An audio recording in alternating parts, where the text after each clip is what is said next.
Dans le domaine des IA, on parle souvent de dimensions. Mais qu'est-ce que c'est? En politique, on divise souvent le débat en deux grands camps, coincés sur une même dimension, la droite et la gauche. Chaque idée sera dans un camp. La santé, le climat, les droits des travailleurs seront des idées de gauche, et l'économie, les entreprises, l'argent, le droit des entreprises seront des idées de droite. Mais si l'on regarde plus en détail, on se rend compte que parfois le positionnement est difficile. Dans la santé, on peut à nouveau diviser entre la droite et la gauche. Les internes, les infirmières, les soins seront plutôt de gauche, les docteurs, les spécialistes, Big Pharma, ce sera plutôt de droite. Mais Big Pharma, c'est une entreprise, et pourrait être dans une autre catégorie comme l'économie. Donc on ne peut pas rester coincé dans un domaine, sachant que chaque idée peut s'articuler en fonction des autres idées et évoluer avec le temps et les mœurs.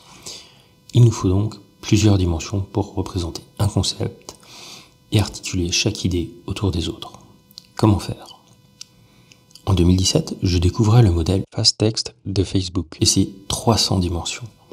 L'idée était de pouvoir vectoriser des opérations sur des mots et que chaque vecteur dans une dimension ait un rapport logique similaire avec les autres mots. Par exemple, si on prend le mot homme et qu'on lui applique un vecteur pour arriver sur le mot roi et que l'on fait l'opération similaire sur le mot femme, on devrait trouver le mot reine. Cette approche était non supervisée, c'est-à-dire que ce modèle mathématique a appris tout seul en se basant sur la littérature qui lui avait été fournie.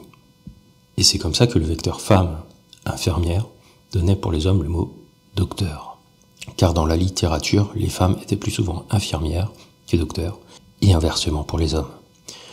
Le modèle reste donc limité au biais des données qui lui auront été fournies. Peut-on aller encore plus loin? Les modèles plus récents comme ChatGPT se basent désormais sur plusieurs milliards de dimensions. Et plus récemment, certains modèles peuvent avoir accès à des dimensions plus spécialisées, comme les MOE pour Mixture of Experts, avec des modèles à plusieurs milliards de dimensions, permettant désormais au modèle de raisonner avec plus de précision. À ce stade, une question fondamentale se pose. Une IA qui raisonne avec des milliards de dimensions comprend-elle réellement ce qu'elle fait? Ou bien ne fait-elle qu'exécuter une gigantesque interpolation de données? Sachant que nos politiques restent encore ancrées sur une dimension coincée entre la droite et la gauche, et que nos IA ont tellement évolué en 10 ans, sachant que l'essentiel des évolutions les plus impressionnantes sont de moins en moins espacées dans le temps.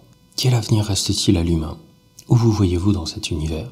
Nos politiques gagneraient-ils à augmenter leur dimensionnalité?